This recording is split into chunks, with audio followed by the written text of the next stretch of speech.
alhamdulillah bersyukur kita bisa bertemu dengan protokol kesehatan yang kita terapkan di kegiatan minggu di bulan ini bersama-sama belajar terkait dengan bagaimana manajemen posko dalam melakukan penanganan darurat bencana di Muhammadiyah.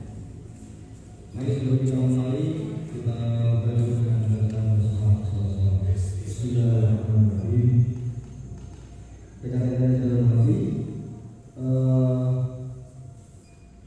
telah hadir di negara kita beliau Mas Indrayanto selaku koordinator tanggap darurat dan rehabilitasi rekonstruksi FGMC PP Muhammadiyah yang akan membawa materi pada siang hari ini. Sebenarnya ada satu cerita kita bertemakan dengan relawan, jadi sakit-sakit saja, tapi insyaallah kita berbobot tetap akan membawa kebaikan bagi kita semua.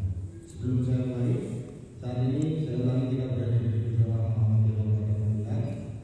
Bagi teman-teman yang ada di sini, mohon tetap jaga jarak, pakai masker dan lain sebagainya sesuai dengan protokol kesehatan yang sudah ada dan dibuat oleh pemerintah maupun institusi.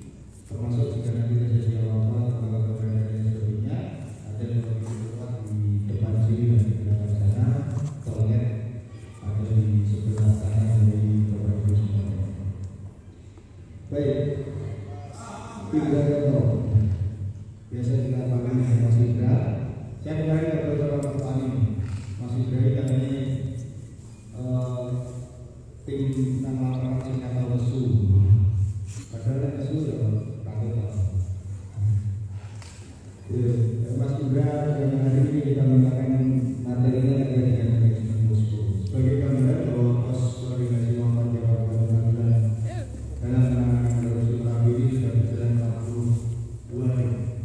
Sejak tanggal 6 November sampai hari ini tanggal 42 hari kita sudah berjalan dan kita butuh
hal yang sama ini membutuhkan kekuatan yang sama.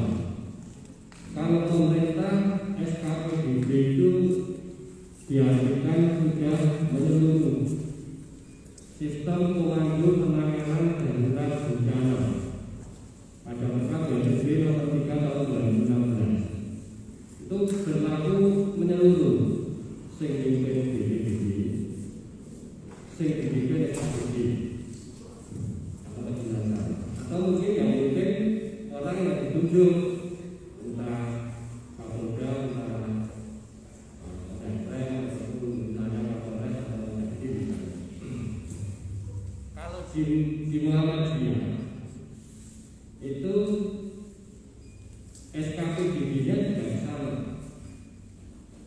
tapi berlaku untuk pos-pos dan pos layanan.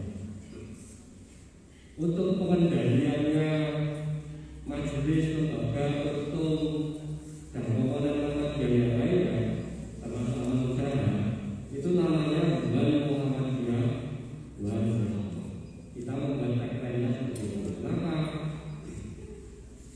SKPBD itu sistem komando. Kalau itu diberlakukan di Muhammadiyah semuanya mungkin teman-teman sudah mengalami. Misalnya Mas Yuda sekarang ke hospital, dia tidak akan mungkin langsung pemerintah yaitu rumah sakit atau rektor, itu tidak bisa. Kewenangan dia hanya untuk hospital, komponen yang di dalam hospital, tapi omornya harus dibangun. Nah, omor inilah yang dimaksud dengan hospital. Jadi ketika ada bencana, karena ada segala macam penanganan darurat. Satu yang namanya siaga darurat, yang kedua tanggap darurat, yang ketiga transisi darurat ke pemulihan. Siaga darurat itu berlaku selesai kejadian. Proses itu ditandai dengan apa? Prinsipnya ada peringatan dini. Kejadiannya seperti apa? Contohnya hidrometeorologi kasus banjir, kasus tanah longsor, itu ada peringatan dini. Yang mengeluarkan siapa? BMKG. Atau alat yang dipasang. Dan peringatan dini itu berlaku surut.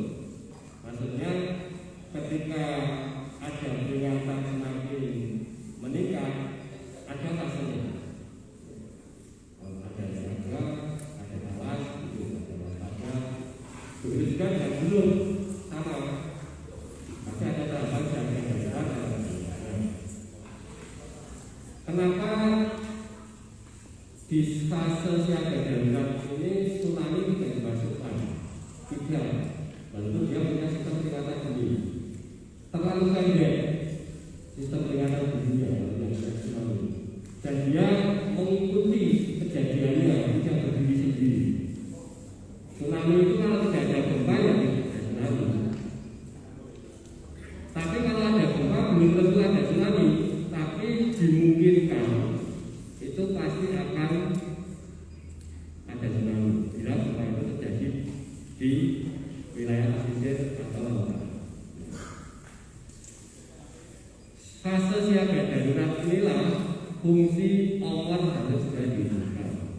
Dan Muhammadiyah ini dihidupkan. Komponennya dikoordinasikan. Siapa yang mengkoordinasikan? Ya DMC. Dari hasil pemetaan DMC itu disampaikan kepada majelis lembaga untuk kepentingan apa omor sebenarnya? Pengerahan sumber daya. Sumber daya itu ada personel, ya, orangnya. Yang kedua peralatan. Yang ketiga dukungan dana. 3 poin ini yang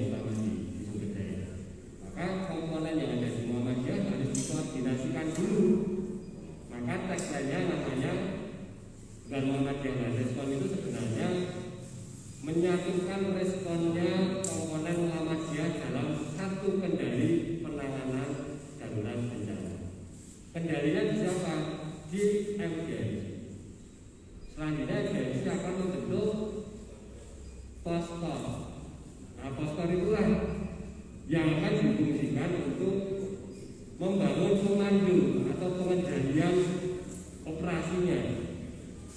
Jadi kalau sudah, biasanya kalau ada kejadian tahapannya ya, ada kejadian.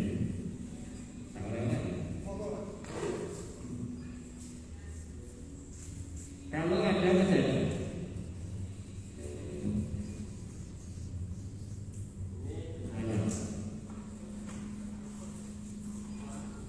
yang pertama akan dilakukan oleh LBNC sebelum melakukan koordinasi atau sebelum membentuk poster apa? Dua kejadian yang Anda lakukan sebagai LBNC melakukan apa? Kaji depan. Sebelum Anda koordinasi pasti akan data. Nilai lokasi kejadian itu ya minimal takon karo wong setempat atau jaringan kita apakah ranting, apakah teman-teman kokam, apakah teman-teman cabang. Kalau kejadian banjir benar, ada kejadian angin kencang benar, dampaknya seberapa, korbannya seberapa, ya, kebutuhannya apa, ini kan depan. Kalau sudah dapat data terkait dengan kronologi kejadiannya, waktu, lokasi, dampak itu bisa kerusakan, bisa korban jiwa, bisa korban luka, gitu ya. Terus kebutuhan itu sudah didapat, maka akan menjadi sitret, keluarannya akan dibuka.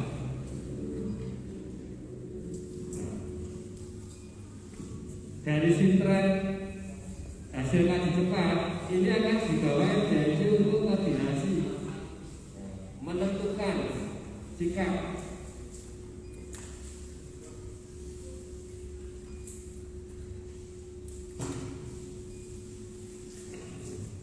Tentunya yang beda ini unsur pimpinan. Di sini unsur pimpinan. Unsur pimpinan itu siapa aja?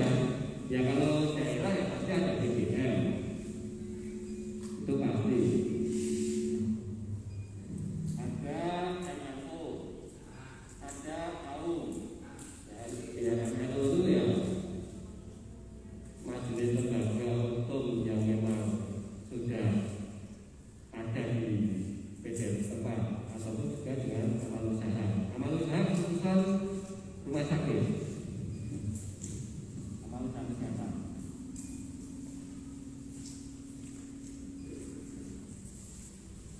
Setelah hasil sitret ini dikaji di dalam koordinasi, diputuskanlah melakukan tindakan atau tidak.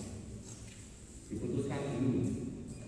Jadi tidak serta-merta langsung melakukan tindakan. Walaupun kalau kejadiannya besar sebenarnya itu simultan ya. Begitu sitret, misalkan kejadian banjir lahar hujan misalnya. Jam 1 kejadian, jam setengah 2 sudah melakukan asesmen sampai sore, malamnya harus dorong bantuan, entah permakanan misalnya ya sederhana, bikin dapur umum. Nah, simultan kalau kejadiannya besar. Terus kita koordinasikan hasil sitret ini, yang sampai jam 5 tadi, jam habis maghrib kumpul dengan BPM, mengundang MNO, mengundang usaha kesehatan untuk mengembangkan dukungan yang sudah dilakukan. Nah, setelah ini disepakati, oke kita bergerak, apa yang harus digerakkan? LBNC yang ngomong, saya butuh daya personil untuk SAR 20 orang, saya butuh armada mobil sekian, saya butuh dan seterusnya. Orang-orang yang dikirim itu nanti akan dikelola oleh poskon. Nah, disinilah sistem komando dijalankan. Ketua poskonnya siapa? Misalnya ketua poskonnya Mas Yuda. Maka Mas Yuda inilah yang punya peran untuk mengendalikan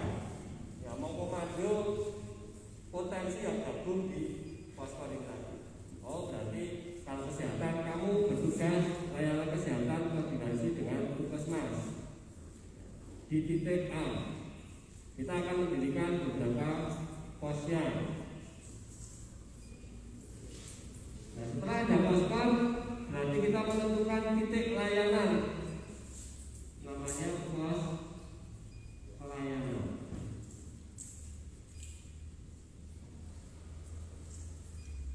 Pos pelayanan.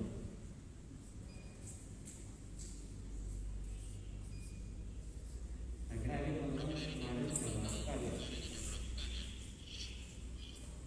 Ada poskon, ada tempat untuk pelayanan. Poskon itu bukan untuk tempat pelayanan. Poskon itu ya seperti ini, atau mungkin di kalau misalkan medianya tidak bisa digunakan, ya gunakan awal usaha yang tempatnya mempunyai kapasitas untuk bisa dijadikan poskon. Kalau sudah punya poskon, maka harus melakukan pendirian atau aktivasi pos pelayanan, di mana pelayanan Muhammadiyah itu dilakukan. Terus standar minimal pelayanan Muhammadiyah itu satu, kesehatan, dua, hunian, tiga,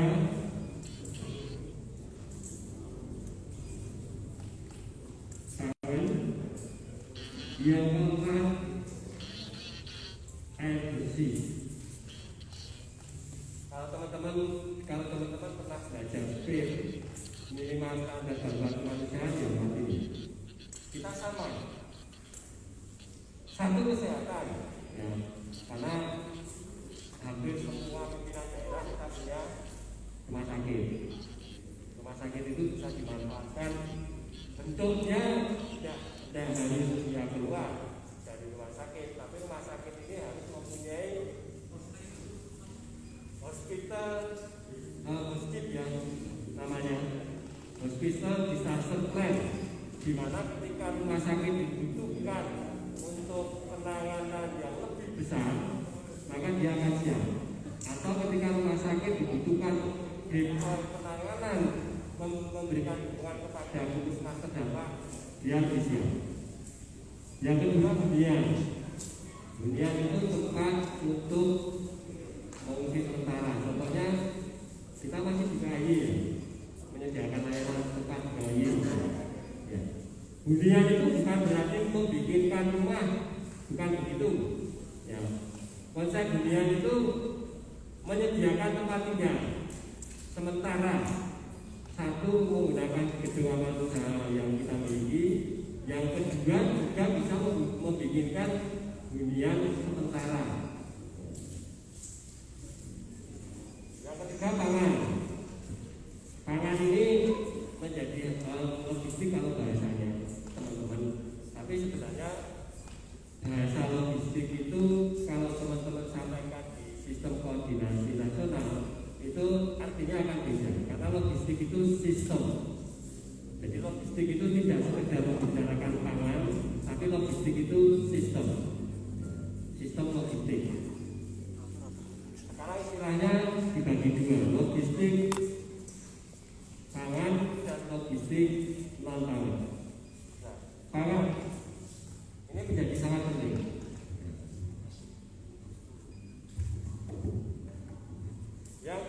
Yang keempat, air bersih.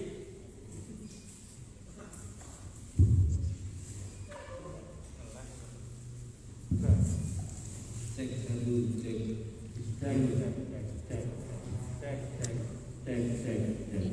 Yang keempat, air bersih. Kenapa air bersih menjadi penting? Karena air adalah sumber kehidupan.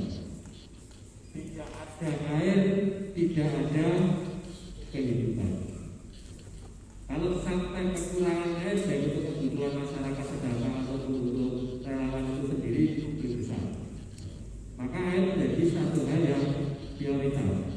4 prioritas ini, kalau tidak ada kesehatan, orang sakit akan mendapatkan apa yang lebih baik kalau segera tidak ditangani oleh layanan kesehatan. Kemudian, kalau orang dalam waktu 24 jam, terutama kelompok rentan,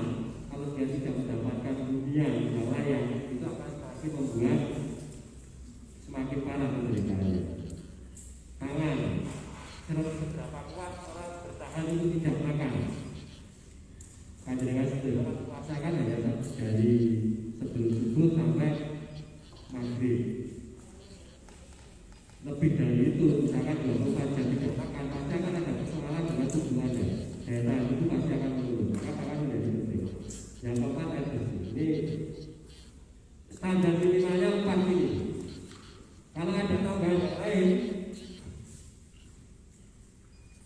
misalkan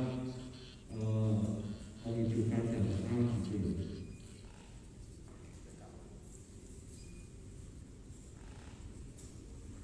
Menghidupkan jamaah maksudnya ya kalau ada masjid besar yang sudah jadi atau bikin masjid semi permanen atau musola semi permanen ya misalnya seperti itu sehingga orang ketika akan melakukan ibadah itu sudah terfasilitasi dengan baik. Tapi komponen awal yang harus ada pakai itu. Kalau bukan salah satunya tidak ada, nah ini akan menjadi kesulitan. Maksudnya begini, kalau kekuatan pemerintah kan masing-masing kabupaten tidak sama. Misalnya ada kejadian cukup luar biasa, misalkan terapi seperti ini, puskesmas dalam satu kecamatan hanya satu, paling dibantu pustu ada 2. Itu pun hanya dokternya 1 dengan jumlah perawat juga yang terbatas. Kalau ini tidak dibantu dengan pelayanan kurang lebih 2.000 orang, dia akan kewalahan. Nah, komponen kesehatan yang ada di Indonesia yang paling kuat itu setelah pemerintah hanya Muhammadiyah. Organisasi yang lainnya yang mempunyai jaringan sekuat kita itu yang belum ada. Jaringan kesehatan yang jaringan kesehatan. Kita hampir semua di pimpinan daerah punya klinik minimal. Dalam satu klinik itu minimal pasti ada 1 dokter atau perawat. Nah inilah komponen yang kita lakukan. Terus ada pun bentuk kegiatan yang lain. Misalnya ada sosial ya. Terus ada apa lagi? Tambahannya ini sosial atau pendampingan untuk kelompok. Jadi komponen dari hal psikososial ini kan datang tidak dari hal. Oh masih ada satu lagi.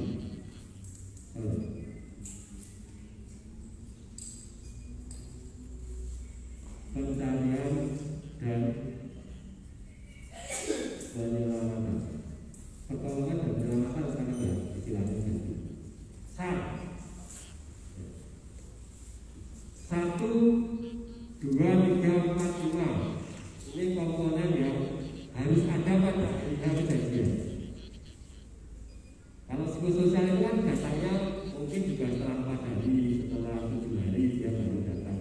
Setelah orang pada posisi yang settle pada satu tempat pengungsian, terus pendampingan untuk psikososial baru dihadirkan.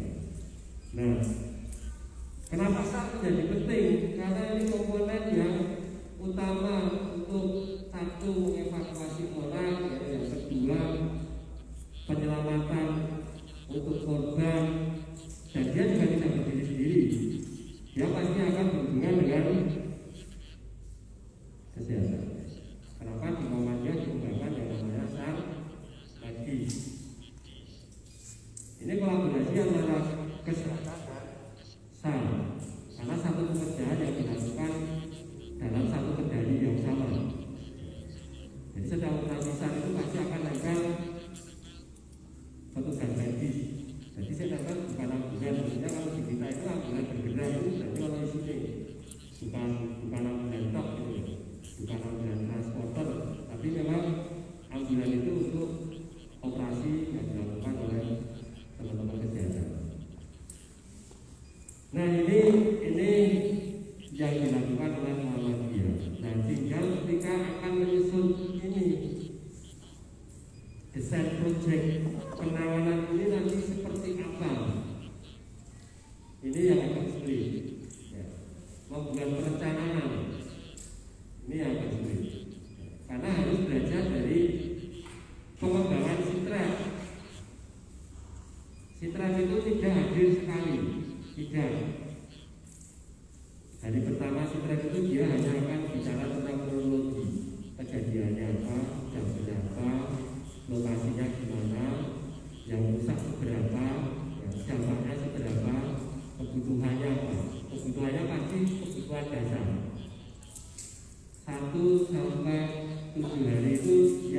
melaksanakan bidang kebutuhan dasar pengembangannya dulu. Setelah itu 7 sampai 14 hari dia pasti akan bilang pengembangan. Citra ini akan berbunyi pengembangan dari kebutuhan. Yang kemarin ternyata kebutuhan huniannya cukup menggunakan gedung, tapi karena ada pengembangan yang lebih baik kita bikinkan utara daripada menjadi satu bagian, maka satu gedung menjadi satu bagian orang semuanya.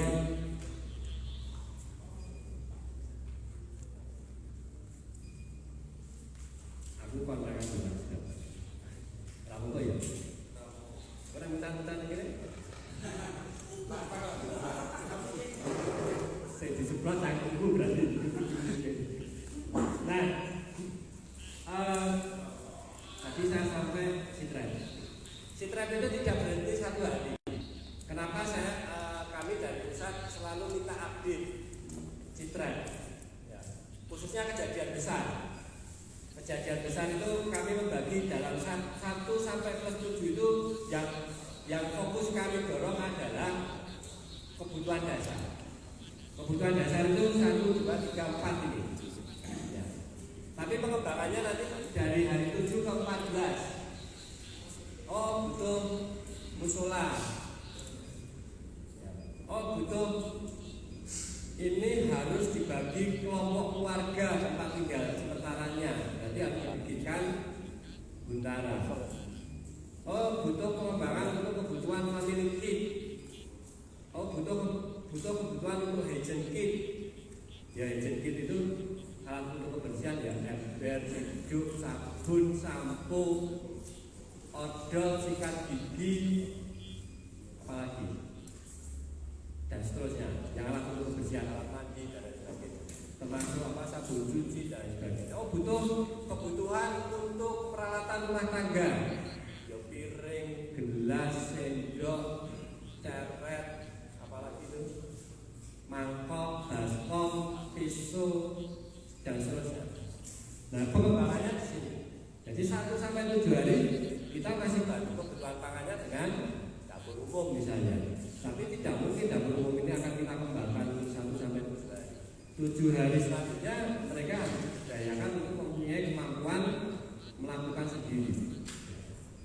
Kemampuan masak, kemampuan untuk walaupun bahan bakunya masih dari kita.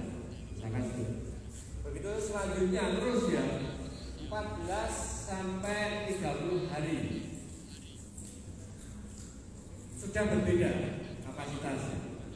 Oh, di sini harus dihadirkan teman-teman psikososial untuk melakukan pendampingan. Oh, di sini sudah harus ada bentuk yang lain. Ya. Bentuk yang lain itu misalnya di fase itu lembaga yang datang sudah banyak. MDMC letakkan nomor 1 di lokasi itu, atau itu memang lokasi Muhammadiyah.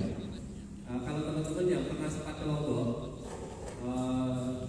di titik posyan itu titiknya Muhammadiyah, maksudnya populasi Muhammadiyahnya besar gitu ya. Di tempat di mana pusat-pusat Muhammadiyah atau pusat-pusat pimpinan cabangnya ada di situ. Nah, kalau ada lembaga yang datang, berarti kita mengkoordinasikan untuk kebutuhannya. Oh, sing kurang apa tau? Kamu bisa apa? Kamu mau bantu apa? Kita yang mengkoordinasikan. Berarti di sini pengelolaan manajemen poskonya akan semakin kita tingkatkan. Akan kita tingkatkan bersama dengan masyarakat tentunya. Masyarakat itu ya bisa Pak Lurah, Bu Lurah, atau kalau Pak Lurah, Bu Lurahnya masih lemah karena dia terdampak, berarti pimpinan cabang, pimpinan ranting yang harus kita aktifasi. Itu bisa melakukan manajemen posko di masing-masing pos pelayanan. Jadi pos pelayanan itu kita hanya pegang di awal.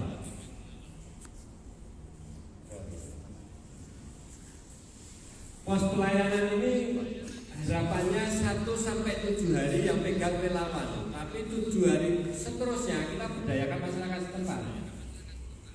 Ya, masyarakat ada pimpinan ranting, ya ada pimpinan cabang, ya ada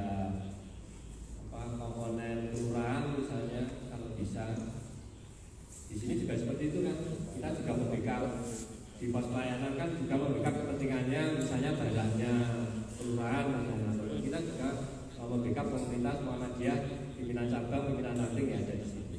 Nah, kita maksimalkan. Setelah itu berkembang, orang datang, lembaga yang lain datang. Kita akan berbagi dengan mereka. Ya.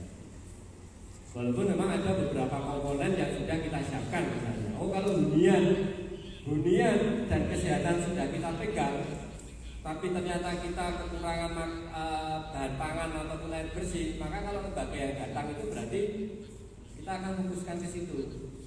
Jangan dikasih double. Misalnya kita kesehatannya sudah kuat di situ, huniannya sudah kuat di situ, ada tim medis yang lain datang, nimbrung di situ, nah ini double. Tidak akan efektif. Mending kalau kita sudah bisa mencukupi untuk kebutuhan kesehatannya, maka disarankan untuk kembali mereka ikut sistem koordinasi yang dibangun dinas kesehatan, sehingga penempatan mereka nanti akan terarah oleh klaster kesehatan. Nah, dari komponen ini 1, 2, 3, 4, 5, 6 dan seterusnya. Ini kendalinya posko utama yang dimiliki oleh BPBD harusnya ada pengklasteran.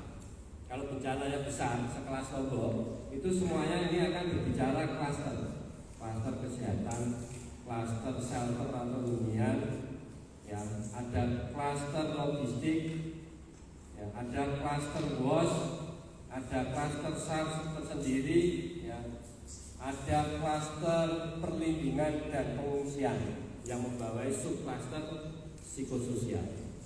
Siapa yang mengendalikan klaster-klaster ini? Kedinasan.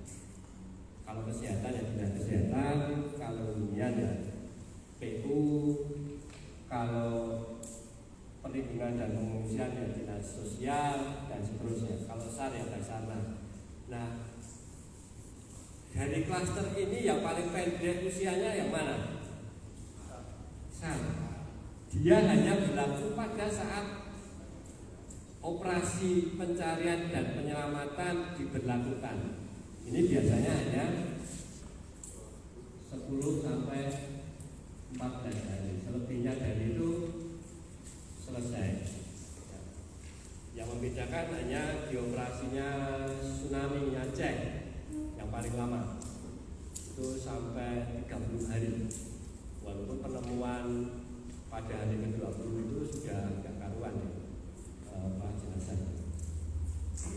Nah, klaster yang lain dia akan hidup setelah 7 hari biasanya. Setelah tata administratifnya pemerintah kembali berjalan setengah normal, itu akan dihidupkan klaster-klaster itu. Terus kita dibawa kendali siapa? Ya, Poskor inilah yang mengendalikan dengan klaster. Dia yang berhubungan dengan klaster. Siapa yang berhubungan dengan klaster di Poskor, di struktur Poskor itu? Namanya LO atau penghubung. Ya. Ketika saya mimpin di Lombok, saya punya LO itu 6. Yang kesehatan sendiri, dokter G, 6 yang logistik, Yogi yang perlindungan dan seterusnya. Saya bagi.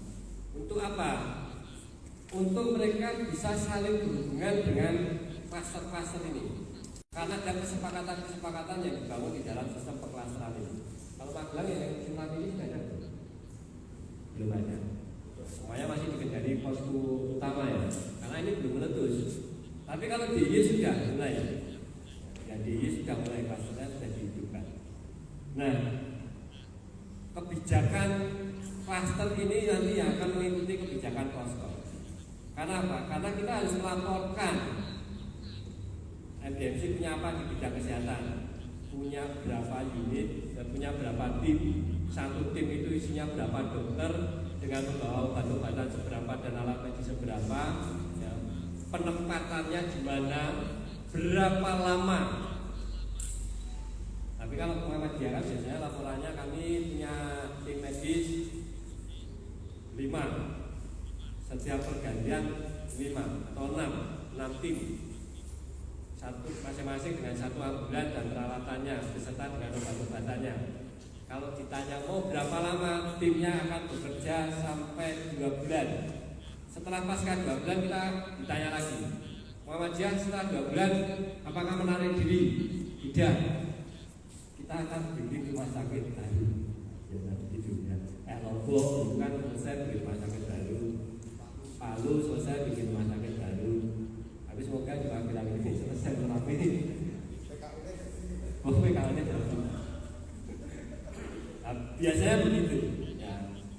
Terus yang lainnya juga begitu. Pendampingan akan berapa lama perlindungan dan pengungsian? Tidak akan berhenti. Karena apa? Karena kita meninggalkan pimpinan cabang dan pimpinan ranting yang kapasitasnya sudah kita dampingi selama proses berjalan 3 bulan, sehingga tidak lanjutnya nanti pasti akan dilakukan oleh pimpinan cabang, pimpinan daerah, atau sampai tingkat bawah pimpinan ranting. Nah, di dalam pimpinan cabang, pimpinan ranting itu kan komponennya banyak. Ada Asia, ada Orto. Contoh kasus di Lombok. Di Lombok minimal sekolah Asia kita bangun kembali, kita hidupkan kembali, pemberdayaan sampai hari ini dilakukan oleh Ibu Asia juga masih berjalan untuk mendampingi kelompok perempuan ya, dengan ala model persyarikatan. Pendampingan terus berjalan. Ya, apakah itu nanti berlanjut akan membuat sebuah unit usaha, apakah berlanjut akan membuat sebuah kelompok kerja misalnya, itu sampai sekarang masih berjalan. Yang di Palu juga masih berjalan. Maksudnya kita nggak akan pernah berhenti untuk itu pasca penanganan darurat bencana. Nah ini saya menggambarkan ini agar teman-teman ini hanya saya membuka wawasan ya. Nanti kalau teman-teman ternyata punya pendapat lain, punya metode lain, kita terbuka untuk itu. Ada yang sisi? Bisa nanti ditampilkan. Ada. Saya tadi sudah menyampaikan pada Mas Yuda ada buku panduan, tapi saya bikinkan slide-nya yang PowerPoint. Di situ nanti teman-teman bisa mempelajari lebih jauh bagaimana membuat struktur poskornya, ada ketua, ada apa aja dan seterusnya. Ya. Sampai di sini ada pertanyaan, saya kembalikan pada Mas Yuda.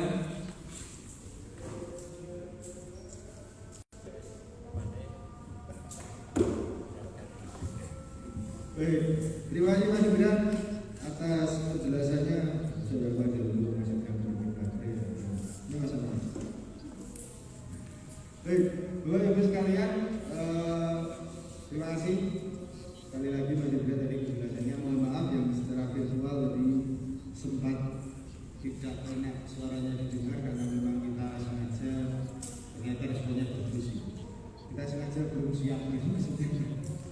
Sambil menikmati hari ini kita juga disuguhi dengan stand Bahayat sponsor. Jadi yang menikmati di belakang masih ada dan lain sebagainya. Sambil kacang-kacangan bisa juga. Kita buka sesi pertanyaan. Monggo, ada yang mau bertanya?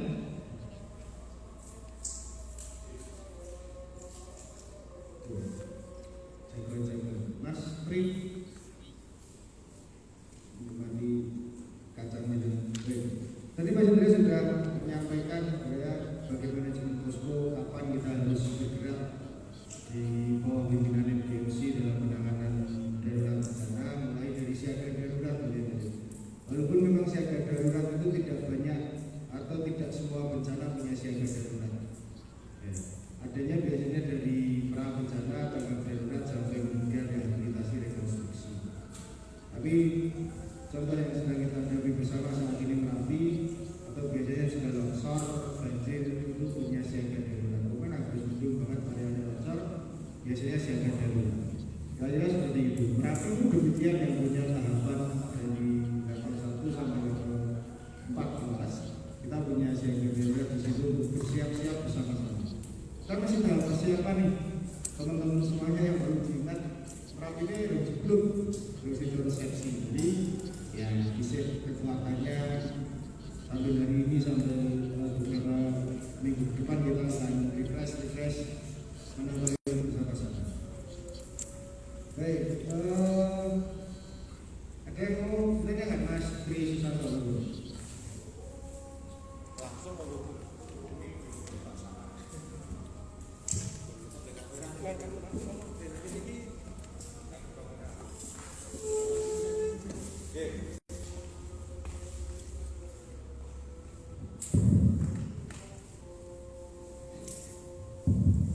Assalamualaikum warahmatullahi wabarakatuh.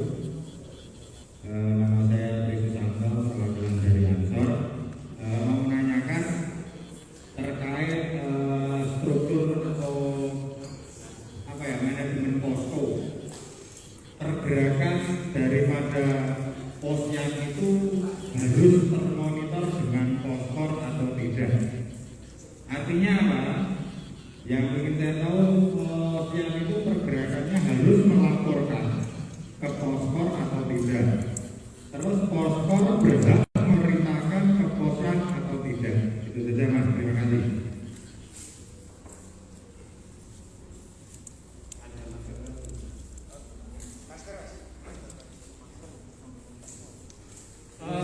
Belum pasti saya jelas belum masuk ke sponsoran jadi belum.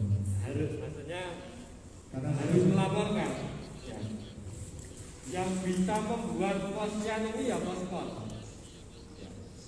Ya kayak contohnya yang bisa menentukan berdirinya pimpinan cabang itu pimpinan daerah. Kan begitu.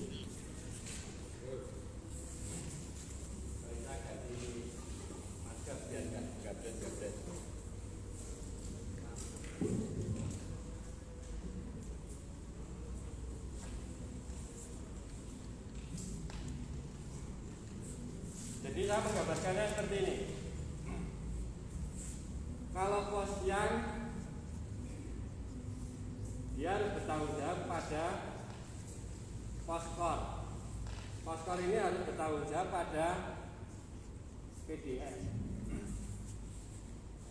Mudahnya seperti itu. Kalau kelas kejadiannya kabupaten. Ya. Nah kalau yang ada di wilayah ini poskor ini yang mengelola MDMC ya, maka dia harus menyampaikan ke MDMC wilayah laporannya ya. Sehingga nanti bisa diperhitungkan antara kepentingannya PWN dan PDM. Contoh kasusnya begini. Ketika ini posyannya banyak ya. Posyan 1, ada posyan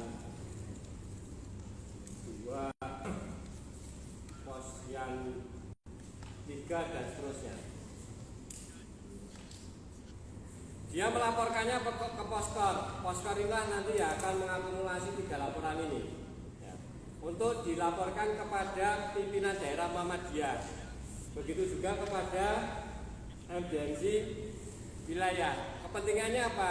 Untuk mendorong kebutuhan. Karena masing-masing dari laporan posyan ini pasti di samping dia akan menyampaikan kegiatan, pasti juga akan ada kebutuhan. Kebutuhan itu tidak sekedar kebutuhan barang bantuan, tapi juga pasti akan ada kebutuhan personil, pasti akan ada kebutuhan bahan atau peralatan pendukung kegiatan.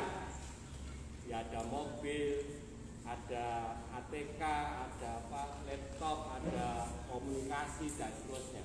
Ya. Nah kebutuhan-kebutuhan itu siapa yang akan membicarakan kalau posyan tidak mampu ya mendapatkan kebutuhan itu dengan sendiri? Maka poskor inilah yang harus bertanggung jawab untuk mempersiapkan dukungan. Seberapa besar yang dimiliki poskor inilah yang disampaikan kepada pimpinan daerah. Begitu juga disampaikan kepada MDMC wilayah. Kalau ternyata di sini kapasitasnya terbatas untuk memenuhi kebutuhan poskor yang didirikan oleh pimpinan daerah, maka menjadi kewajiban MDMC wilayah untuk memberikan dukungan. Tentunya dengan persetujuan pimpinan wilayah. Ya. Nah, ini semua MDMC tidak berdiri sendiri poskornya. Di dalamnya juga harus ada layismu penggerak utama untuk penggalangan bantuan. Ini pun juga berjenjang. Ya, ini dia juga akan menyampaikan ke Layismu wilayah ke pusat. Jadi apa yang disampaikan proses yang berjalan di penanganan bencana yang terjadi akan sinkron laporannya antara yang disampaikan dengan PDM dan apa yang disampaikan ke wilayah, sehingga nanti ketika ada koneksi antara PDM dan wilayah, kalau kejadiannya misalkan satu provinsi terjadi di 3 atau 4 kabupaten, pasti pimpinan wilayah akan memanggil PDM untuk rapat. Bekalnya rapat PDM ini didapatkan dari sini, ya toh, atau minimal dari sini tidak rapat untuk menyampaikan laporan teknisnya. Nah, disinilah nanti pemenuhan kebutuhannya akan didukung oleh PWM. Contoh kasus sekarang kalau Jawa Tengah, di sini ada kejadian Merapi, di Cilacap ada kejadian banjir, semua mengolek data dari pos pelayanan, ya, ditampung di poskor masing-masing, poskornya Magelang, poskornya Cilacap, poskornya Kebumen, masing-masing akan melaporkan ke BMC wilayah. Ya, walaupun kadang difasilitasi oleh PP untuk satu pertemuan, jadi PP mengetahui proses apa sih sebenarnya yang perlu didukung oleh wilayah ke daerah, ya, ke poskor ini yang didirikan oleh daerah, dari poskor menuju ke posyan. Maka menjadi sangat penting ketika posyan ini harus di bawah kendalinya poskor. Harus ada kesepakatan bersama laporan secara reguler. Oh, setiap hari lapor jam 4 misalnya. Jadi laporkan apa? Kegiatan hari ini ngapain aja? Ya, jumlah penerima manfaatnya berapa masing-masing kegiatan. Setelah itu kebutuhannya apa? Rencananya besok apa? Itu aja sebenarnya yang dilaporkan. Sehingga kami day to day, kami juga mencermati setiap hari laporannya teman-teman posyan yang ada di Magelang ini dari poskornya. Walaupun saya mintanya bebas, ya kadang saya nggak minta, karena yang di sini yang kita perintahkan Mas Anam untuk ngambil, saya kadang Mas Yuda langsung kirim di grup, saya ambil, kami diskusikan di PT Merapi ini yang membutuhkan dukungan apa. Proses saat ini kami membagi peran. Oh, nah, pimpinan daerah itu nyukupi operasionalnya, pimpinan wilayah itu nyukupi kebutuhannya untuk barang bantuannya. Nah, pimpinan pusat ngopo iki? Nah, pimpinan pusat dulu, pimpinan pusat sekarang sedang mengkoordinasikan bagaimana caranya Layismu mempunyai kemampuan untuk penggalangan dana mendirikan bilik di semua barak yang didirikan oleh Muhammadiyah. Karena ternyata di Jateng ini setelah saya total jumlahnya banyak, hampir 4 miliar, butuh triplek gitu. Ternyata oke, dibalik kemana kalau Layismu untuk kita koreksi. Nah, yang pimpinan wilayah juga sama. Kemarin dia prioritasnya, prioritasnya pimpinan wilayah banjir. Yang di sini kan cukup terkendali maksudnya, karena belum ada lonjakan yang begitu besar. Tapi banjir yang kita prioritaskan kemarin, Kebumen, Cilacap, dan seterusnya ya, sebelah sana itu. Nah, itu yang harus dilakukan. Terus saya tambah sedikit, yang mungkin perlu teman-teman pahami adalah membuat desain ketika menyiapkan perencanaan. Hasil sitram itu pasti akan muncul kebutuhan. Kebutuhan itu pasti akan muncul bentuk kegiatan.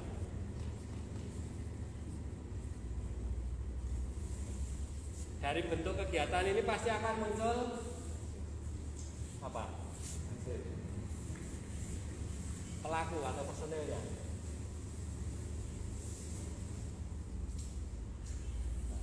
Minimal itu. Apa, bagaimana melakukannya, siapa, di mana, kapan. Kalau di mananya kan jelas, posyannya pasti teman-teman sudah punya titik pos pelayanan. Ya. kapan dilakukan teman-teman pasti sudah jelas. Mulai kapan ini? Terapi itu mulai 5 ya kan, tanggal 5 November mau sampai kapan? Ya, pasti teman-teman sudah punya rancangan itu harus ada. Jadi di mana itu lokasi posyannya, kapan, periodenya mau berapa lama ini? Oh, 5 November sampai 5 Desember tahap 1. Tahap 2 5 Desember sampai Januari misalnya. Nah, tahap 3 dan seterusnya, mau bertahap-tahapan atau tidak, atau cukup Muhammadiyah cukup tekan Januari misal ini kita nih konesan lukisan misalnya. Tapi ternyata teman-teman tidak, teman-teman akan tanggung untuk berjilid-jilid. Nah, saya akan mulai dari kebutuhan. Dari kebutuhan apa yang ada di Merapi sekarang?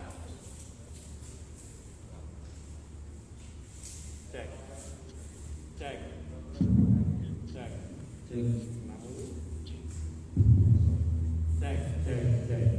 Kebutuhan apa Merapi? Contoh kecil. Pangan. Tambahan nutrisi. Pangan ya. Ya dapur umum, ya nutrisi. Sing kaitannya itu pangan, maksudnya ke pangan. Terus apa? Hunian. Terus apa? Kesehatan. Enggak baca. Bentuk kegiatannya apa? Apa? Dapur umum. Bikin dapur umum teman-teman. Terus apa lagi? Bubur. Terus apa lagi? Bahan? Ngirim bahan enggak? Enggak, hanya diundang. Hunian. Teman-teman punya shelter apa namanya? PAY. Saya itu. Kesehatan. Ini kesehatan lain enggak? Belum. Yang saya ini layan pasien kesehatan. Sekarang ini. Saya ngelakoni sopo. Apa ini? Oka. Momor. Saya tadi sopo sih? Saya mau penisata. Aisyah. Misalnya. Tenaga kesehatan RS. Misalnya. Nah, desain inilah dibikin dulu. Lokasinya di mana? Kapan akan dilaksanakan? Ini menjadi desain proyeknya yang akan jadi panduan kegiatan selama 5 November sampai 5 Desember, 5 Desember sampai Januari dan seterusnya. Nah, setelah itu disusun strukturnya. Strukturnya ada ketua. Ya seperti di bawah itu loh. Teman-teman mungkin sudah paham. Ini ada bidang perencanaan, ada bidang operasi, ada bidang lokal, ada bidang admin, keuangan. Ini ada dapurnya, ini ada ini kasih wakil misalnya. Perencanaan ini isinya apa? Data informasi, kaji cepat, sama analisis situasi. Operasi ini isinya, nah ini yang bekerja ini. Ada hunian atau shelter, ada logistik pangan,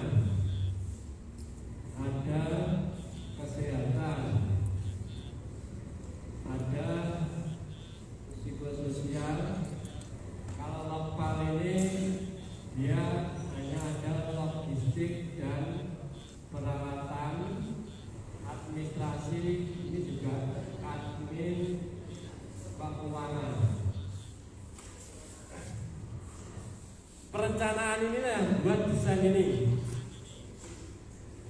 Dia hanya membuat kajian, mengolah data informasi, sama membuat analisis situasi. Situasinya seperti apa sih sekarang?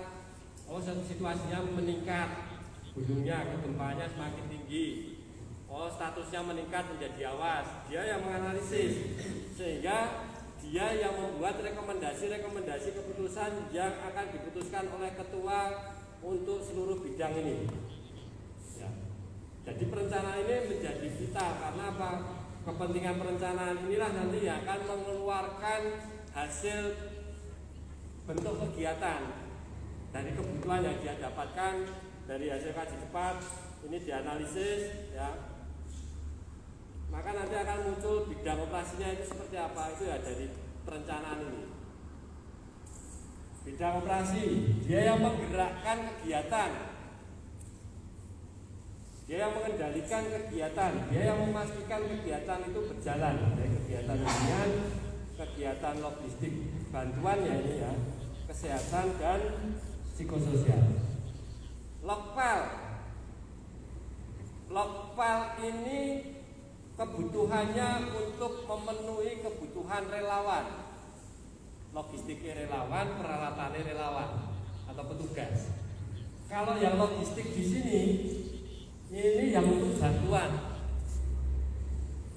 Misalnya teman-teman bikin sembako, teman-teman menyiapkan gudang, teman-teman distribusi, teman-teman bikin apa itu namanya family kit. Logistik ini untuk bantuan. Ya, dia yang membuat eksekusi untuk distribusi bantuan logistik. Tapi yang di sini ini hanya untuk kepentingannya petugas. Dia sing ngrawat mobil, peralatan itu ya. Nyiapke senso misalnya ya, itu kejadiannya memang membutuhkan alat itu misalnya. Oh, ternyata peralatan dia yang butuh dapur umum, alat-alat dapur umum dia yang menyiapkan. Ya. Kalau logistiknya di Lokpal ini kepentingannya adalah untuk memenuhi kebutuhannya relawan, mangannya relawan, vitaminnya relawan, ya, asupan gizinya relawan. Contohnya seperti itu. Administrasi keuangan, administrasi yang menyusun seluruh agenda. Mau agenda rapat koordinasi harian, evaluasi harian, evaluasi mingguan, gawe keundangan, memastikan tempat rapatnya ada, memastikan sarana prasarana untuk rapat ada, nyimpen arsip. Ini admin.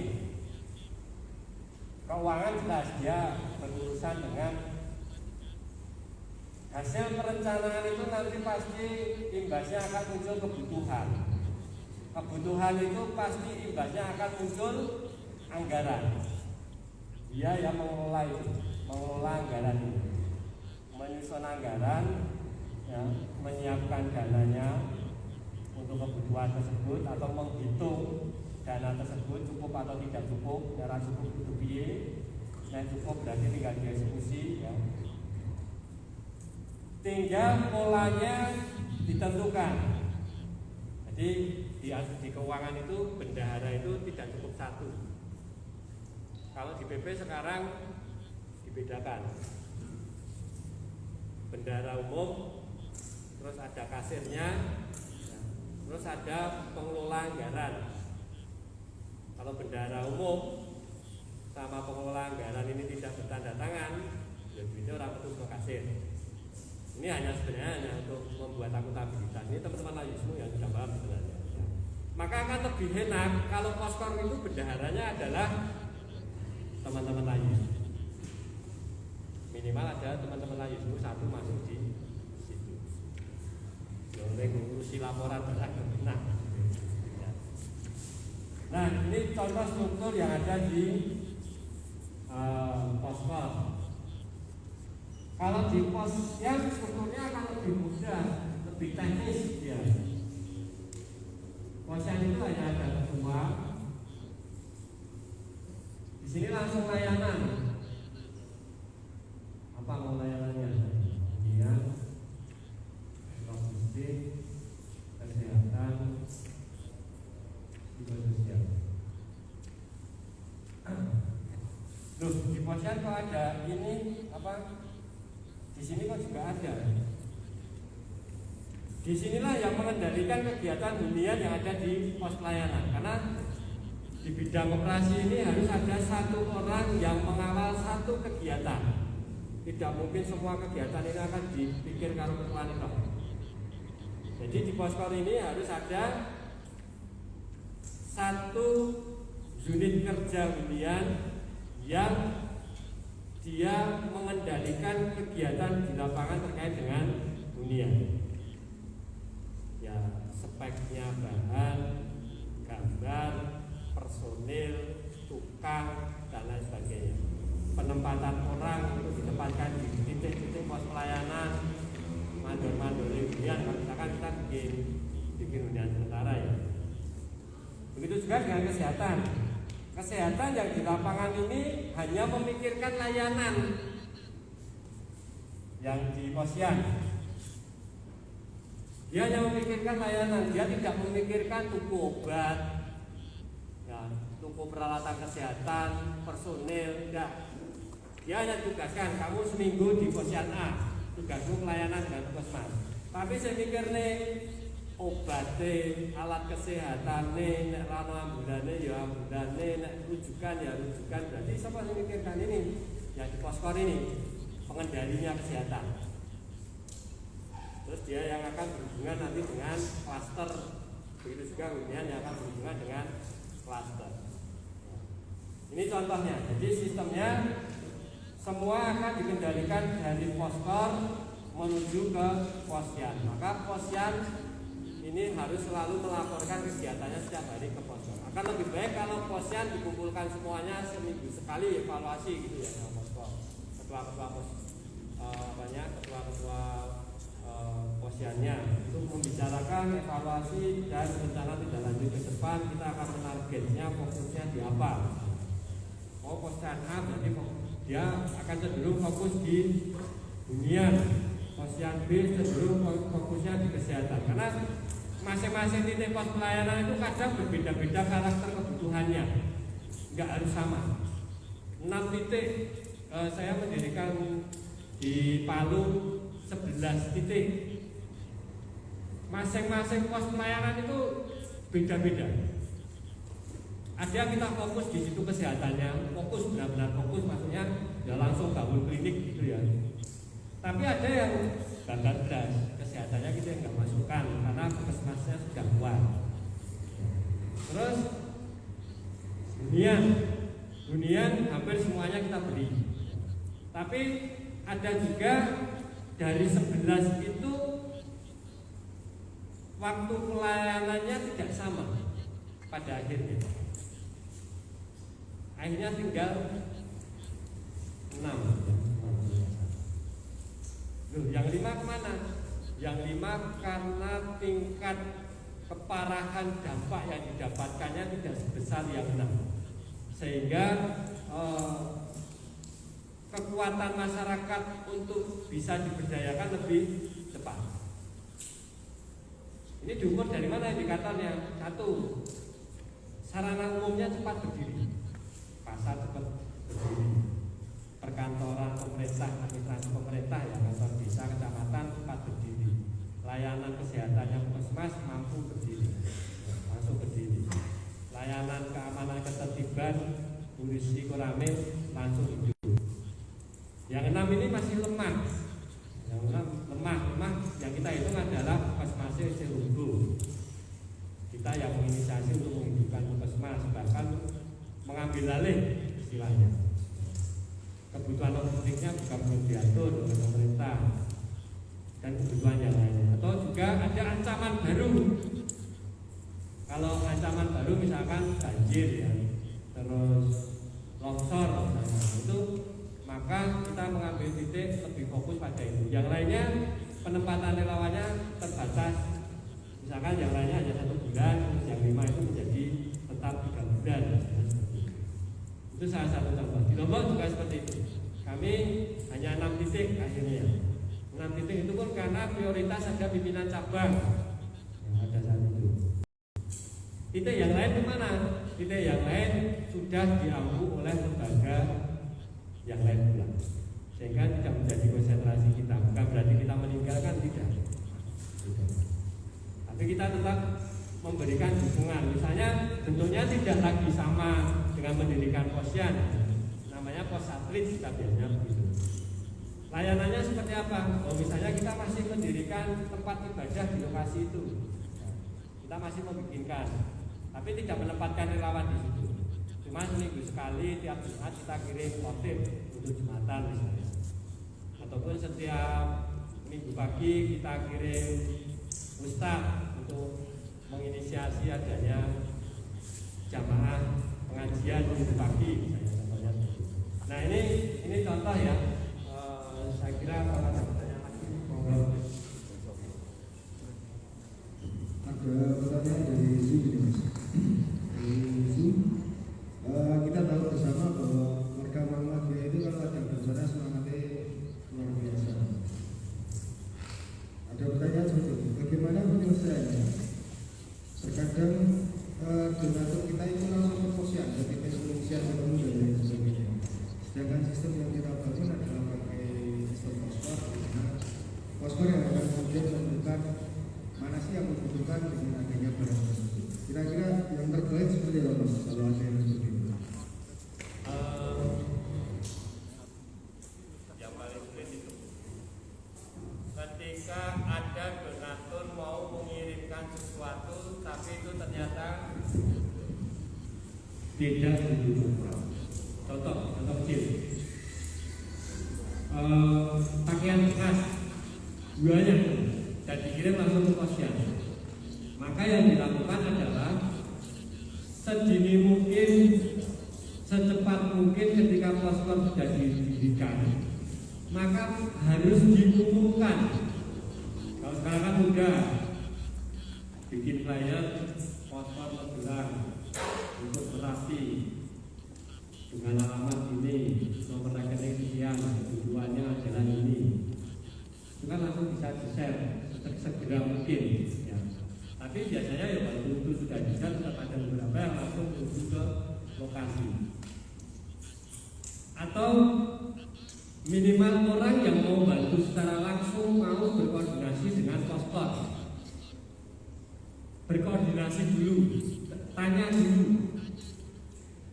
Jadi kalau ada orang bantu, pengen bantu itu kontak-kontak. Kowe arep bantu apa? Saya ingin membantu hunian. Danamu berapa? 100 juta. Kalau 100 juta itu hanya bisa jadi 10. Lokasinya di tempat A. Oh enggak, saya maunya di tempat B. Di tempat B sudah tidak butuh hunian. Jadi kita ada negosiasi untuk menjelaskan, bukan berarti kita menolak ya, tapi kita mengarahkan pada posisi yang pas, yang tepat, yang efektif, yang efisien. Saya sering menemuinya seperti itu, tiba-tiba menuju teko brek wis water terus bongkar truknya ternyata di sini separuh makan bekas. Kalau logistik pangan pasti kita membutuhkan, itu mudah ya. Terus yang lebih sulit lagi adalah begini, dia datang sudah belanja, kita sudah umumkan kebutuhan sekarang adalah kebutuhannya paket 10 kit sejumlah 500 untuk sekolah Muhammadiyah cabang A misalnya. Sudah yang datang langsung ke sekolah bawanya 50. Terus ada lagi yang datang ke poskor bawanya 20.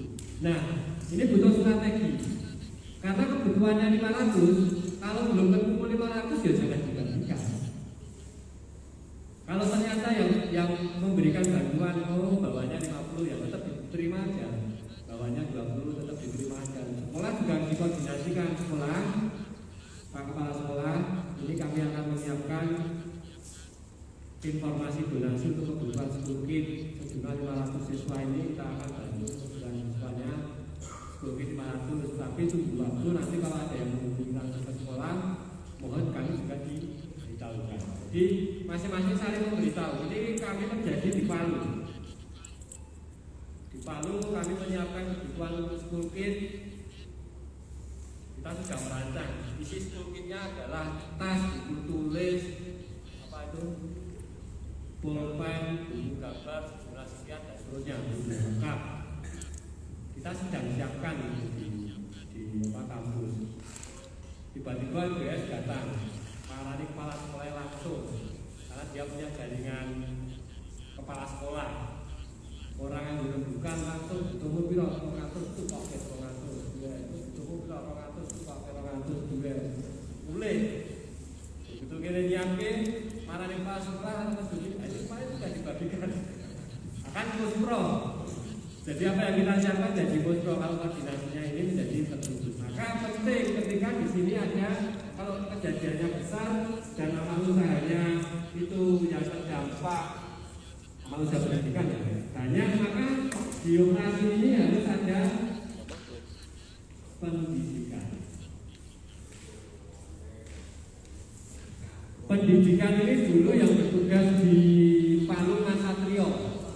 Setiap hari dia hanya menghubungi kepala sekolah mengkoordinasikan. Sing rusak menanggung sekolahane apa wae, cek lokasi sekolahane ngendi, jumlah siswanya berapa, jumlah siswa yang terdampak berapa. Dia yang berkoordinasi terus, seminggu sekali dia kumpulkan untuk evaluasi tentang pendidikan, penyelenggaraan pendidikan darurat ataupun menuju penyelenggaraan pembangunan sekolah. Ini menjadi penting karena amal usaha kita itu satu pendidikan, yang kedua adalah kesehatan, yang ketiga adalah tempat ibadah. 3 poin ini. Kalau ada kerusakan di amal usaha yang 3 ini, jadi tanggung jawabnya poskor, bagaimana nanti bisa memfasilitasi agar itu bisa berdiri kembali walaupun bersifat semi permanen. Tapi saya jamin kalau di Muhammadiyah nggak ada 10 tahun. Ya minimal setahun, tapi paling minimal baru sudah biasa ya. Nanti nggak tahu kalau kira-kira teman dan teman tidak beda dengan ini. Nah itu salah satu hal yang harus kita pahami untuk teman-teman semuanya, mengkoordinasikan semua komponen yang bergerak di lapangan ini bisa diketahui oleh donatur. Tapi kalau yang uang, nah ini paling angin. Duit ini kadang lagi lapor ya. Ini tapi menjadi tugas poskor untuk selalu memantau dana yang masuk langsung ke posyan itu berapa juga harus dilaporkan oleh teman-teman posyan. Kejadian di Lombok. Nah ini loh, saya hanya bisa cerita Lombok dan Palu karena yang paling dekat. Sehingga aku sekalian. Lombok itu salah satu posyan ternyata dananya lebih besar daripada poskor sumbangannya. Poskor itu hanya per minggu punya dana 50 juta, tapi ternyata posyan satu itu punya dana 200 juta. Bingung akhirnya dilapori. Ini mau untuk apa? Maksudnya perlu pencatatan. Layismu nanti juga akan mengakumulasikan seluruh donasi itu dalam satu pembukuan, baik yang diterima posyan, baik yang diterima poskor, ataupun yang diterima langsung oleh rekeningnya Layismu. Ini harus dalam satu pembukuan donasi, saling melaporkan. Terus penggunaannya yang harus tahu siapa MDMC, yang harus bertanggung jawab.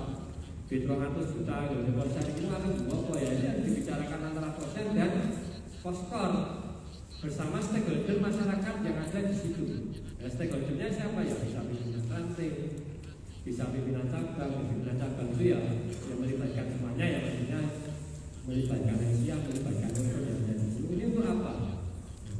Kalau yang di Lombok itu akhirnya disepakati untuk pengembangan pendidikan taman baca, memperbaiki sekolah Asia. Jadi tapi itu kesepakatan dari yang ada di posyan itu. Jadi kesepakatan jangan membuat kesepakatan tunggal ya, kalau yang berkaitan dengan itu, karena resistensinya tinggi. Ngotot kita pos mereka, pokoknya itu pokoknya gede misalnya, tidak bisa, harus dikompromikan. Jadi ketika pengambilan keputusan dalam setiap kegiatan yang ada di lapangan itu harus melibatkan masyarakat terdampak atau stakeholder yang ada di wilayah itu, minimal sejak rembugan. Kalau teman-teman tahu proses membangun Nusantara di Lombok dan Palu itu rembugannya dengan masyarakat itu antara rembugannya kalau dibangun kue rembugannya. Kita harus jelaskan ke mereka, ini kita akan bikinkan Nusantara menurut Bapak Ibu, ini modelnya seperti apa, tapi menurut kami idealnya seperti ini harus dikompromikan, ukurannya sekian, bahannya ini, terus proses pembangunannya yang akan melibat siapa, dan seterusnya. Ini harus dibicarakan. Kalau oke sepakat, baru dikerjakan. Tapi kalau ada satu kesepakatan yang ternyata itu menimbulkan persoalan, ini pernah hidup rasa kampung belum logistik ya, ibu sigi. Gara-gara orang bukan dari masyarakat. Rembukannya kurang melibatkan banyak orang yang tidak rembukan hanya satu RT, padahal itu kawasan yang ada di situ ada 2 sampai 3 RT. Hasil RT kedua dan RT ketiga itu ada rembukan langsung mari duduk posisi. Nah itulah yang mungkin akan menimbulkan persoalan.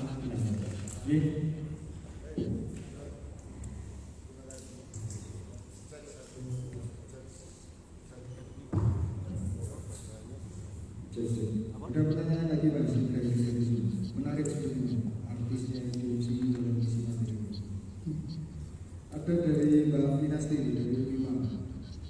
Bagaimana dan seperti apa alat gerak yang dapat dilakukan mahasiswa dalam membantu penanganan di beberapa bidang yang dibutuhkan di lokasi, namun masih sangat terbatas dalam pengalaman dan juga pemahaman yang harus dilakukan oleh seorang relawan. Itu yang pertama. Karena ini dari mahasiswa Lima yang saat ini juga kita libatkan dalam proses ini. Mungkin kemarin sempat kenalan tapi belum beberapa kali ini. Di Sumber. Yang kedua ini dari Pak Marco. Bagaimana menyusun perencanaan anggaran yang baik? Apakah ada model atau panduan dari BP? Karena terkadang muncul anggaran setelah perencanaan yang disampaikan muncul anggaran tidak terbuka yang harus segera dilakukan. Sehingga teman-teman di lapangan proses bisa melakukan kegiatan. Bagaimana model penyusunannya? Baik, Mbak Pinasti, terima kasih.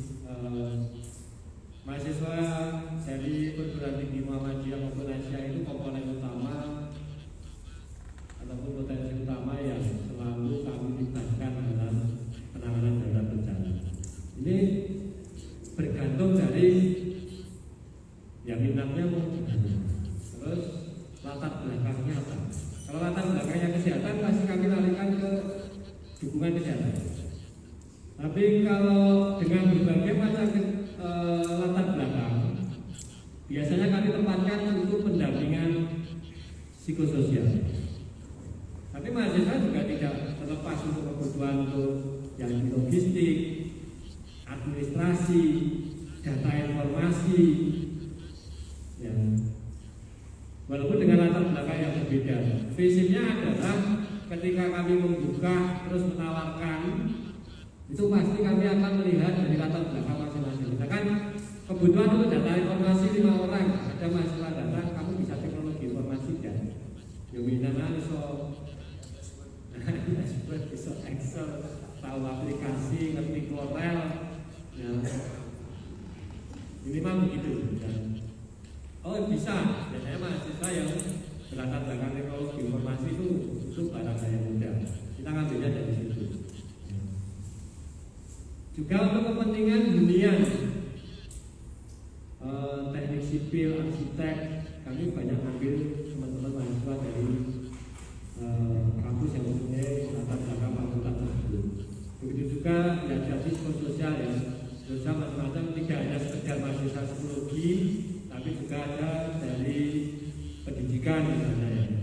Itu juga bisa masuk ke sini. Kalau psikososial lebih luas lah, karena di kami sebelum ada penempatan di lapangan pasti ada orientasi. Kalau di deploy-nya keluar pulau atau keluar provinsi sebelum berangkat dia pasti akan dapat orientasi ketugasan. Kalau nanti sudah sampai di lokasi dia akan dapat briefing penugasan. Jadi ini menjadi hal yang biasa kami lakukan adalah ketika sudah kumpul didapat 20 mahasiswa mau diberangkatkan misalkan, maka di kampus pasti akan ada orientasi untuk penugasan. Di sana kondisinya seperti apa, petugasannya apa, berapa lama, ya tidurnya seperti apa, kemudian MCK-nya seperti apa, makannya seperti apa, dan seterusnya. Begitu sampai lokasi, teman-teman pasti akan diterima di poskor, akan dikasih briefing petugasan.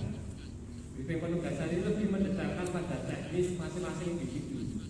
Kamu bertugas sebagai apa? Kamu bertugas sebagai apa? Kamu bertugas sebagai apa? Tugasnya seperti ini. Tugas pokok fungsi dan kewenangannya adalah seperti ini. Fasilitas yang kami berikan untuk relawan, tempat tinggal, makan. Sementara itu ya, tempat tinggal makan kalau ada sudah. Jadi relawan di Muhammadiyah itu hanya diberi biaya hidup yang berupa untuk kepentingan tempat tinggal, makan, transportasi. Kalau yang lain-lain ya, kalau relawan kan nggak bergaji, gitu ya. Hanya biaya hidup, tapi itu kepentingannya untuk tempat tinggal dan makan. Terus Pak Mardono juga sampai Pak Mardono untuk penganggaran ini, kalau kami mensiasatinya agar tidak ada biaya tak terduga, karena kalau di PP itu tidak berlaku biaya tak terduga. Per 7 hari kami membuat perencanaan kebutuhan dan anggaran. Kebutuhan untuk 7 hari itu apa? Nah, disitulah kami susun dengan angka di dalam penganggaran sesuai dengan SHBJ ya istilahnya. SHBJ misalkan, untuk kebutuhan BBM ada berapa mobil, 4 mobil selama 7 hari. Satu mobil dianggarkan satu harinya 200.000 ataupun misalnya untuk kebutuhan makan relawan itu kan sudah bisa dihitung. Untuk 1 minggu berapa jumlah relawannya makan 3 kali misalkan. Nah, hindari biaya-biaya tak terduga dan akan lebih memudahkan kalau per minggu nanti laporannya per minggu juga. Jadi pengajuan 1 minggu itu nanti hari ke-7 sudah dilaporkan ya, sekaligus meminta untuk pengajuan di minggu berikutnya. Sehingga nanti proses-proses yang berjalan selama 1 minggu ini bisa sesuai dengan penganggaran yang kita lakukan. Memang yang patut dihindari adalah biaya-biaya tak terduga yang ada di luar perencanaan. Jadi jangan sampai ada bentuk kegiatan yang di luar perencanaan. Tapi agak sulit juga karena situasi abnormal di lokasi bencana ini ya kadang membutuhkan biaya-biaya yang abnormal pula. Ini yang tentunya ini nanti perlu disiasati. Kalau kami mensiasatinya waktu. Kalau per minggu susah, bikin per 3 hari. Bergantung nanti kayunya mau tidak atau bendaranya mau tidak. Kalau mekanisme keuangannya, kalau di Layismu yang kami ajukan kalau prosesnya panjang, misalnya kan kejadian besar kalau di Lombok sama Palu itu per bulan minta ke Layismu gelondongan. Jadi untuk logistik berapa, untuk bikin hunian berapa, untuk kesehatan berapa, untuk psikososial berapa, untuk kebutuhan relawan berapa. Kita hitung detailnya nanti per bulan ketemunya berapa. Lihat itu masuk ke bendaharanya poskor atau bendaharanya intensi. Dari situ kita luncurkan per minggu 1 miliar itu dibagi 4 ya, tapi walaupun tidak 250 kan itu modelnya, cuma dibagi 4 minggu 1 minggu pertama bisa habis 500 juta, itu bisa juga. Nanti minggu yang berikutnya akan semakin mengecil, itu bisa. Ini tinggal strategi kebutuhannya. Kalau kebutuhan urgen, kebutuhan besar yang memang harus dialokasikan di depan, maka nilai 1 minggu pertama pasti nilainya akan besar. Tapi minggu berikutnya tentunya sudah tidak ada pengadaan yang sama karena sudah dilakukan pengadaan di awal. Contoh kasus misalnya kebutuhan sosial belanjanya langsung sebulan kalian misalnya kepentingannya karena pembaginya jaraknya terlalu jauh kalau itu dibelanjakan langsung untuk kepentingan 1 bulan misalnya seperti itu bisa dilakukan. Tinggal strateginya bagaimana memperhitungkan barang habis pakai, barang inventaris yang itu perlu dilakukan dalam pengadaan. Kalau lebih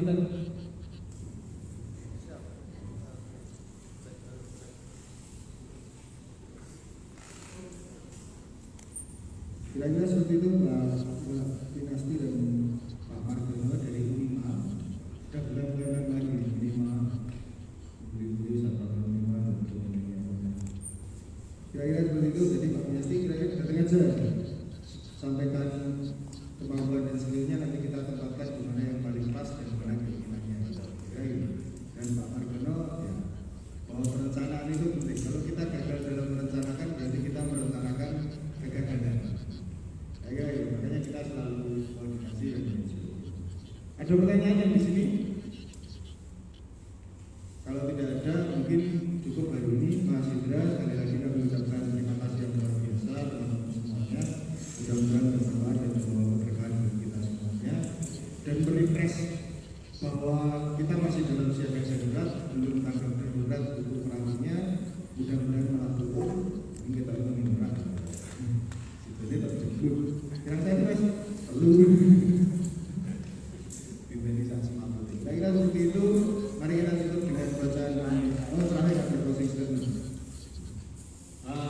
Terakhir mungkin yang patut menjadi perhatian di kasus Merapi ini adalah waktunya panjang. Jadi membutuhkan energi yang besar.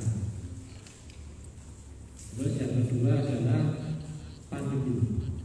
Pandemi ini satu energi tersendiri sudah terkuras di situ, dan Muhammadiyah sudah melakukan. Jadi teman-teman ini bekerja untuk 2 kejadian. Maka perlu sekali bagaimana caranya di setiap perencanaan untuk melibatkan banyak orang itu diperhitungkan. Contoh misalnya pergantian orang, kalau memang tidak membutuhkan jumlah orang yang besar dan tidak perlu untuk hemat energi karena pada saat waktunya nanti meletus dan awan, teman-teman akan membutuhkan energi yang banyak, sedangkan ini sudah melewati beberapa fase yang cukup melelahkan ya. Misalkan tiap hari bikin bubur, tetapi tiap hari ngawasi yang dipiayi, namun juga pada saat itu juga teman-teman juga harus memberikan dukungan untuk COVID-19, entah pemakaman, entah ada kasus positif dan lain sebagainya. Maka energinya ini harus dibikin seefektif mungkin.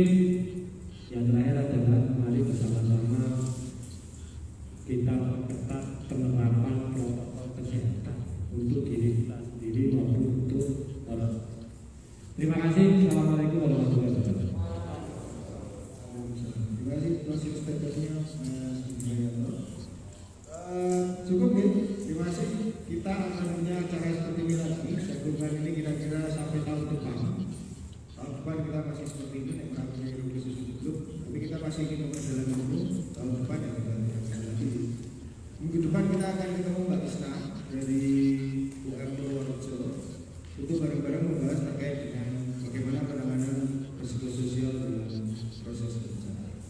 Kira-kira seperti itu. Mari kita akhiri bersama dengan doa kafaratul majlis bersama.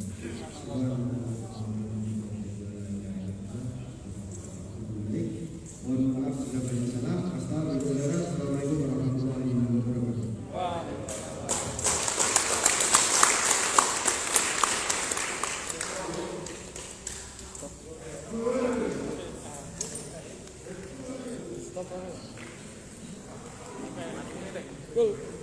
Betul.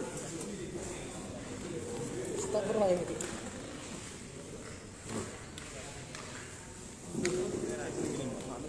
Ngejek enggak gini sorry. Mbak Fani. Oh.